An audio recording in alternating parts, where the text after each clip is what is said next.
30,000 টাকা দিয়ে nothing phone 4A কিনে মাথা চাপড়ানোর আগে অবশ্যই এই ভিডিওটা একবার দেখে নাও।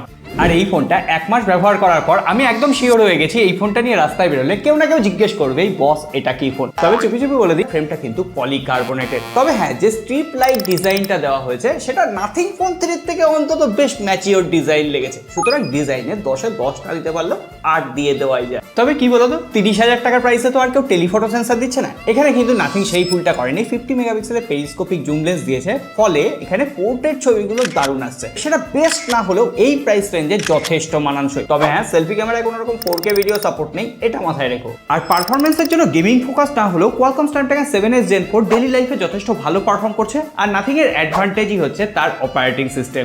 এখানে কোনো রকম ব্লুটুথ নেই, সুতরাং ক্লিন ইন্টারফেসের সঙ্গে সঙ্গে তোমরা অ্যান্ড্রয়েডের সেরা এক্সপিরিয়েন্সটা পাবে। আর হ্যাঁ, সারাদিন ইউজ করার জন্য 5400 mAh এর ব্যাটারি, 50 ওয়াটের ফাস্ট চার্জার রয়েছে, তবে বক্সে চার্জার নেই। আর তাছাড়া ফোনটাতে এখানে একটা এক্সট্রা AI এসেনশিয়াল বাটন রয়েছে, যেটাকে তোমরা ইচ্ছা মতো কাস্টমাইজ করতে পারবে। আর তাছাড়া এই প্রাইস রেঞ্জে IP65 রেটিং, 1.5K 120Hz এর অ্যামোলেড ডিসপ্লে, ডাইরেক্ট সানলাইটে যথেষ্ট ভালোভাবে ভিজিবল, 4K ভিডিও যথেষ্ট ভালোভাবে এনজয় করতে পারবে। সাউন্ড কোয়ালিটিও কিন্তু যথেষ্ট ঝক্কাস। আর এই ধরনের ঝক্কাস রিভিউ পেতে অবশ্যই যারা স্মার্টফোন কিনবে বলে ভাবছে তাদের সাথে ভিডিওটা শেয়ার করে দাও বস, না হলে ভুলভাল স্মার্টফোন কিনে বসে থাকবে, তারপরে তোমাকে গালি দেবে আর কি।